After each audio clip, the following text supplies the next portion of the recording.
일단 고기를 좀.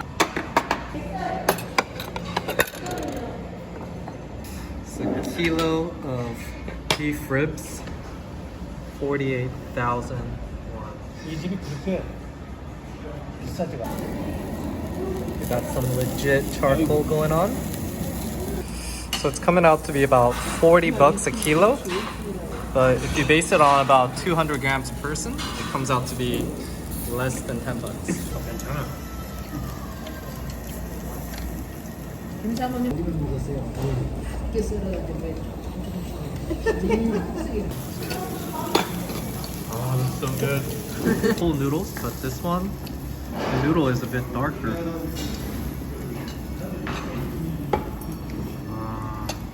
아예 나눠달라고. Alright, so food was fantastic. My parents are going to be talking to his friends about mission stuff. But I had so much. I came out to have a walk. But it's sort of out in the middle of nowhere. This is Yongin City. And I don't know, I guess all I can do is sort of talk. But there's a lot on my mind. First, I'd like to bring your attention to this club here called Pungyong 7080. That's right outside the cafe that we went to. And I was wondering what the 7080 thing is. I asked one of my friends, and she said basically these are places that discriminate on age, but you have to be born in the 70s or 80s. So it's like if you're very old, you can't go, and if you're like in your 20s, you can't go. So it's more for like the millennials, I guess, or slightly above millennial age. Because I'm sort of at the cutoff for millennial. I'm almost a baby boomer. But whatever the case, I wanted to bring attention to that because, oh man, I've been getting a lot of comments about how age discrimination isn't fair. Korea sucks. But, you know, it never really bothered me. Reason for that being is that I don't need validation from little kids, you know? Why like, I don't get pissed off that I can't go join a kid's, like, party. Does that make sense? I think it's a great idea to actually have these clubs that only let these little kids in who want to play with other little kids. That's not to say that Korea doesn't have clubs that don't have age discrimination and just lets everybody in. Actually, the best clubs are like that. But that particular area, because it's in Hongdae that caters to college students, I can sort of understand why they would have that, because there's gonna be certain girls who only want to meet young Korean dudes or dudes that are young. I remember when I was a kid, I don't want to go to a club where, you know, I get outgamed by all the old guys who have all the money. You know, so it's a very niche thing. I actually don't know any other clubs that discriminate on age aside from that particular neighborhood in Hongdae. Most of the clubs that I see are actually like those 70-80 clubs that discriminate against the super young kids, because you don't want young little kids coming in when the adults want to party. You know what I'm saying? So, I mean, it's equal discrimination all across. And the way I sort of see it is it's like Tinder. I don't know. I guess a lot of Westerners, we associate clubbing with just going there and dancing. But when Koreans go to clubs, we go there to hook up, you know? So in Tinder, do we not have like an age filter? I mean, it's completely democratic, I think, for you to say, hey, I want to have a certain age group as, you know, my, you know, boom boom partner. So that's what it is.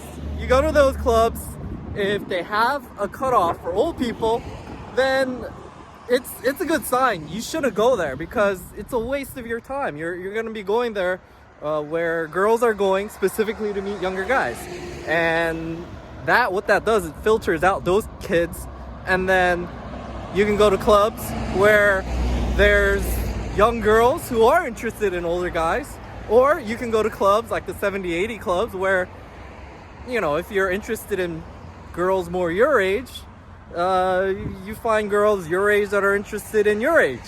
So it doesn't waste your time. And when you go to a club, you know they're there to meet people. You know what I'm saying? That's what I like about Korea. And then, ooh, oh, look at that. Some factory. But they also do have clubs, usually like the clubs in Gangnam and such. That's where you go to get all dressed up, get fancy, and you go just for the ambiance kind of thing and to be seen, you know, like they have those kinds of clubs too. So there's different kinds of clubs for everybody, you know what I'm saying? So that's what I like, in the sense that Korea has these options, whereas in America, I guess because of political correctness, you don't have those choices, you know? So it is what it is. I had a really great comment on one of my things. He's like, that's true freedom. That's selective something something. But he pointed out, yeah, like in America we have issues because now we're so politically correct. You know, there's lawsuits because Hooters wants to only hire certain types of, you know, girls and such, and they think they're discriminating against this and that.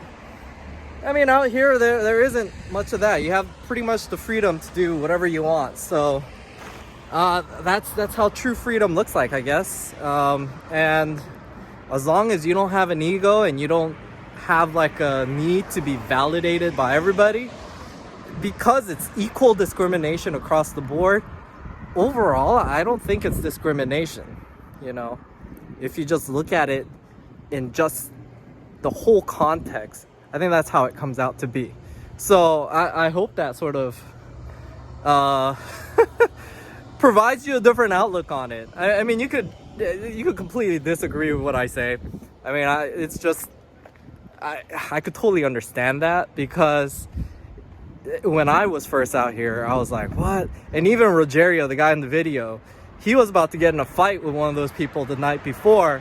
And then, you know, he also thought it was racism. He thought they were only doing that to get money out of him. But when he saw that, you know, I went and I speak Korean and they're doing the same thing, and I don't know, I sort of explained that it's just this area and pointed out there's clubs for people like us, then it made sense, you know. So if you look at it in that bigger context, I don't think Korea is necessarily racist. It's just, this is what happens when people start, you know, having choices. Like, hey, I want a club with only young kids, or hey, I want a club with only you know, millennials, or hey, I only want a club with millennials and boomers. Hey, I only want a club with only boomers. Hey, I only want a club with seniors. Actually, those exist. I think they call, I don't know, they're called like Colatex or something. That's like way above my pay grade, I guess. So I haven't really explored, but I definitely know that the older folks get really wild out here, and they got their own ways of hooking up. So it's fantastic. I think the party atmosphere, the party scene is definitely more happening than America. That's for sure. So there's no shortage of places for you to go and enjoy. So yeah, anyways, let's see, I'm gonna head back and then talk about the virus situation now. This is sort of a boring scenery here though. Oh man, it's like this particular area, Yongin, what it's known for is it has the traditional Korean folk village, and then they also have one of the largest movie sets to film like old traditional historical types of dramas here in Korea. So that sort of would tell you a lot, being that it's sort of deserted. It's in the very outskirts in the countryside, and that's why it's like that. So I think it's good though, being that we just had a new wave of infections, and I don't want to be around too many people. Actually, I'm gonna detour from the main road. I see a little hiking trail, or I don't know what that is. Actually, I think there's a car that went up there. So I'm gonna try to walk up the mountains. That's what's great about Korea. There's so many places you can just randomly hike up, because particularly around Seoul, it's surrounded by mountains and all this lush greenery. I want to experience it when the weather's great. But yeah, I had a lot of people contacting me, concerned. They're like, oh, did you see all the spike in infections in Korea? If you've seen my live streams, you probably know what I'm already gonna say to this, but relative to what's happening around the world, it's really not a big deal. But I think there's actually a lot of significant things we can learn from what's happened through that. But let me just first address, why I don't think it's a big deal as far as my personal safety is concerned. And that's because it's only like 30 infections a day. That's not that big. There's like thousands a day in America, and there isn't even like a technical wave. That's just how it is normally. And Korea is already taking measures to address it, further extending lockdowns for clubs. And although they weren't requiring, a lot of churches also decide to go on lockdown on their own accord, even though they're not forcing them to. And it's a tough choice from churches to do that.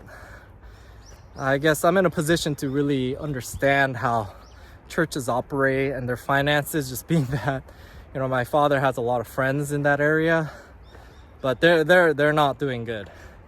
It would be in their own self-interest to keep opening, but society here is just very conservative about trying to contain the spread of viruses and such, that they don't want to be responsible for creating another super spreader, because that's going to reflect poorly on society.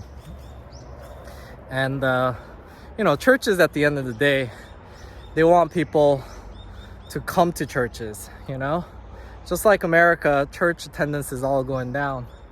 So the more they're extremists about this and don't go with the flow of society to some degree, they feel like it's a balance. They want to open, but they also don't want to be seen as someone that goes against the grain of the sand, which is a very Asian mentality, I guess. But here, this is a grave. Crazy, huh? You would never expect there to be a grave, but this is quite normal in Korea. I haven't released the video, but my whole family is buried on these plots of land. You can't really build houses on these mountains, but a lot of families own these mountains, and then your family can be buried there. So my grandfather is buried in, the Moon family mountain. And then we recently went and saw is that my great uncle? No, he's my uncle, but he's almost my grandfather's age, because my mother is the youngest of 12. So my uncle and my mother's side passed away. I went and saw his grave as well. Her family is a bit more wealthier, so they have a really nice grave. My family, although my father is not wealthy, my family's pretty wealthy too, I guess. So their graves look pretty nice. This is sort of an average looking grave. Interesting. That's why I guess they drove up here to do their little ancestral worship thing. Anyways, back to COVID. Yeah, I don't think it's that big of a deal. Now I know some people are like, oh, Korea is a small country, so 30 infections a day is relatively high. Korea is relatively small area-wise, but that's a bigger testament, being that the population of Korea is about 50 million. So in reference, population of America is 330 million in that big, wide open area. So if like population density for sure is significantly higher in Korea, especially in Seoul metropolitan areas. It's like the biggest metropolitan area. I think only Tokyo rivals that.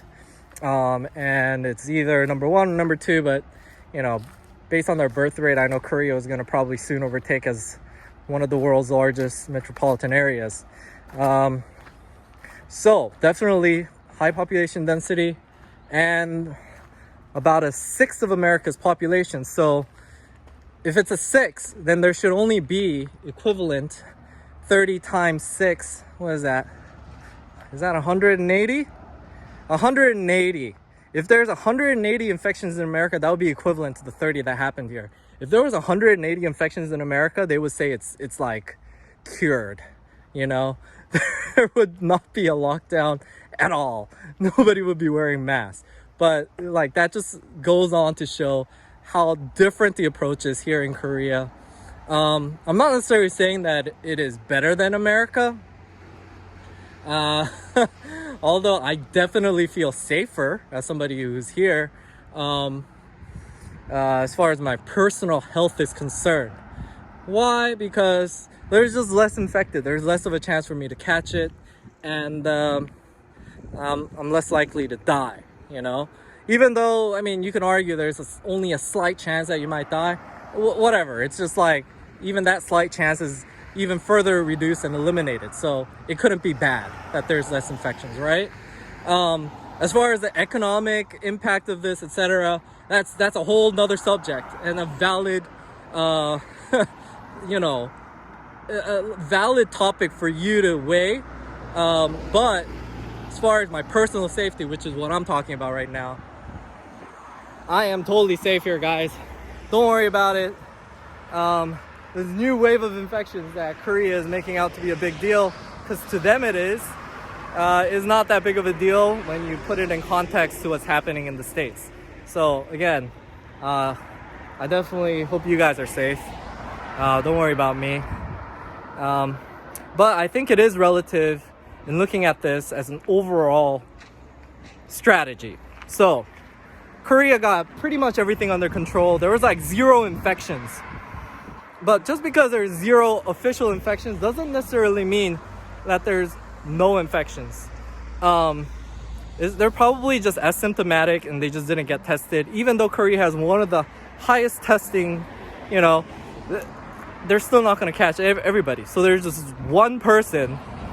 Apparently he went to a bunch of clubs. Like, they're so amazed. So it was Golden Week, where like most Koreans had 1 week off to vacation. This kid, 25-year-old guy, young, right? Went around to like clubs in Busan, in the most southeastern part of Korea, and all the way in Seoul. He's actually from Yongin, this city. And when he went to Seoul, he didn't just go to one club, he went to a bunch of clubs. I think he's gay or something, but he went to a bunch of gay clubs or something like that. And as we are finding out more about the places he went to, I can only be impressed at how much he was able to get around in that short period. So, you know, it's like another super spreader situation. So why is this significant to you out there in America? Well, we're able to contact trace. Like, America doesn't really contact trace effectively, but this data on how easily this one person can infect so many people. It's legit, you know? There could be even more infected that just aren't coming forward. But most of the people that are infected right now are young, like 20, 30-year-olds that were going to clubs. So this idea that 20, 30-year-olds are like somewhat immune to it, it doesn't exist. Now, there might be like very slight or low chance of dying, but 20, 30-year-olds, as much as they even say kids, children, even though they might not die or even show symptoms, they're completely capable of spreading this. So the reason why Korea is concerned is these 20, 30-year-olds, they're fine, but they can go ahead and infect all the old population and kill them off. So that's why they're, coming down hard on it. And Korea generally has a very tough stance on these kinds of infectious diseases. So call it their experience from SARS and MERS, but they just know how bad it could get. So this is just the approach they're taking. But the data that's coming out as far as how it's able to spread and infect people, that's important to know. Now, you don't really care because you don't think it's going to infect you. That's completely up to you, but it is still going to impact you. Because if you don't think it's going to be detrimental to your health and you want things to come out of lockdown, you have to understand that even if you come out of lockdown and even if the US government decides to say, hey, all these people, businesses, they can start opening up, it doesn't change the other 30-40% of the people who are still gonna stay home, not go out because they're freaked out, and collect unemployment. So either way, it's not gonna solve the issue just because you have the liberty and freedom to go out and work your butt off and make an earning and a living. I'm sorry, but unless everybody buys in, the U.S. economy is not gonna recover, overnight. That's for sure. So this is just food for thought, guys. This was supposed to be an important time. I was monitoring what would happen during that Golden Week because it was an indicator that, doing effective, Korea didn't really do effective lockdown. They didn't really lock down that much.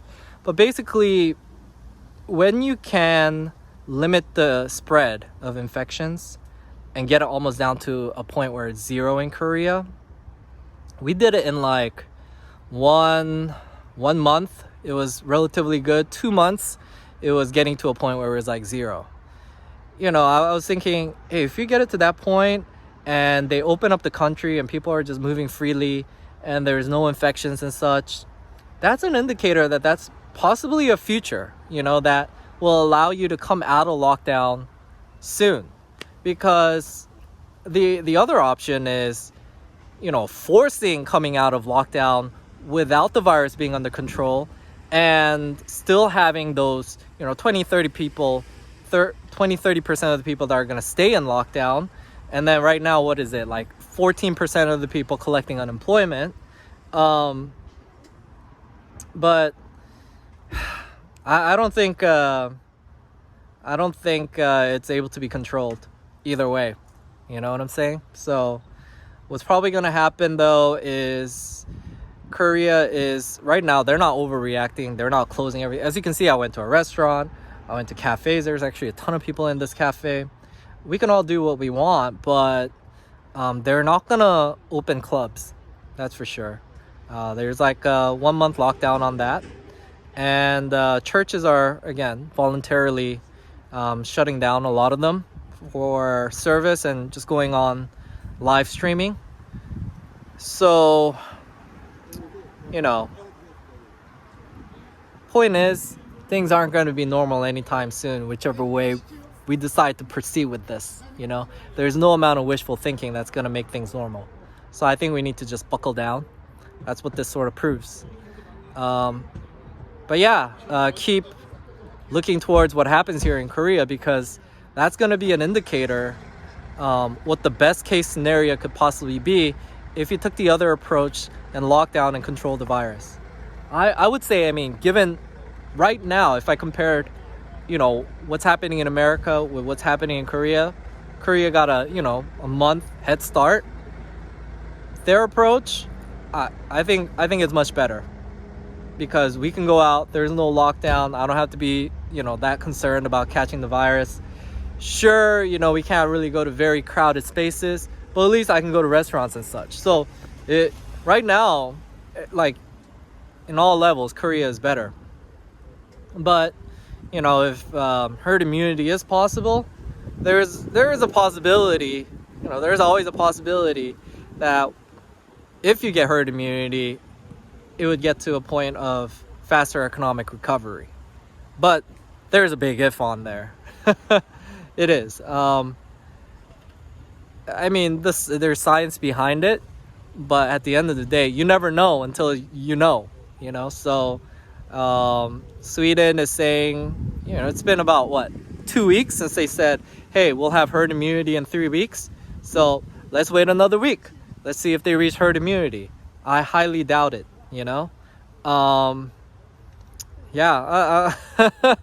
but eventually you'll reach herd immunity, I guess, unless these rumors about the virus morphing and antibodies not being really effective is true. So hope this sort of is interesting to you. I talked enough about it. Let me know if that's something that you want me to research more into. But I mean, you can do the research yourself. Check out what's happening in Korea. Don't worry about me from a personal safety point of view. I'm actually more concerned about my economic future. Like, how am I gonna make money in the future? Like, I'm that kind of guy too. But at the same time, I don't mind at all being here in Korea. I think it's much safer, and even, in the immediate future, the economic outlook looks better here in Korea because, schools are still on track to return. Companies are opening up. People are still working, etc.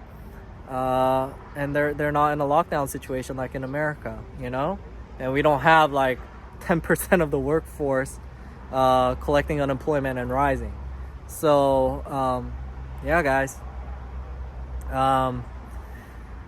comment below what you think. I'm going with this video today because I just thought the weather is really nice, and I wanted to give you an update in lieu of the live stream. Let me know if you like this more than the live stream. If you do, I'll try to make more of these videos for you guys. I'm almost caught up on all my vlogs here in Korea.